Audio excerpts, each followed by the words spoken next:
আয়াজ সাহেব কয়েক বছর ধরে ময়মনসিংহ থেকে পলাতক। আরো কথা আছে, তার একটা, দুইটা, তিনটা, একাধিক স্ত্রী আছে। সে নাম গোপন করতো জায়গায় জায়গায়।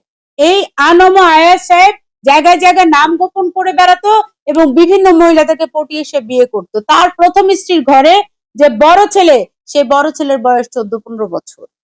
অথচ এমন ভাব নিয়ে থাকে কেন? সে চুলে আগে মাথায় একটা উল্টা ক্যাপ পরতো তার হেয়ার স্টাইল পরিবর্তন করার জন্য, যাতে মানুষ দেখলে না চিনে। তারপর খেয়ে খেয়ে সারার মতো মোটা হয়েছে, এরপরে সে তার হেয়ার স্টাইল চেঞ্জ করে চুলগুলাকে সে সোজা করেছে যাতে মানুষ তাকে চিনতে না পারে। কিন্তু ময়মনসিংহের বিভিন্ন স্থানীয় পত্রিকাতে তার বিরুদ্ধে নিউজ হয়ে গেছে।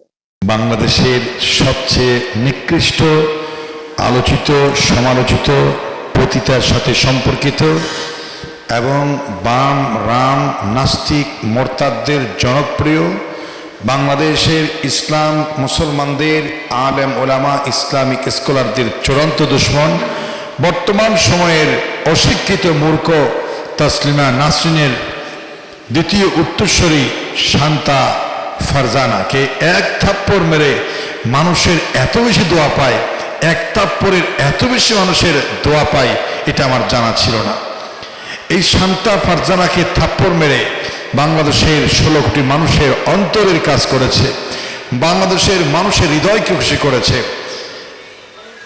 এই আয়াজকে আমরা সবাই দোয়া করতেছি, সবাই দোয়া করতেছি।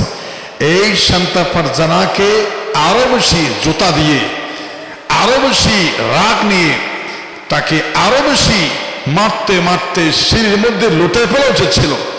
সে আর কোনো কিছু না পেয়ে নিকৃষ্ট এই পতিতার সাথে সম্পর্কিত নারী বলছে ও নাকি আমাকে ধর্ষণ করতে আসছিল না। আউযুবিল্লাহ।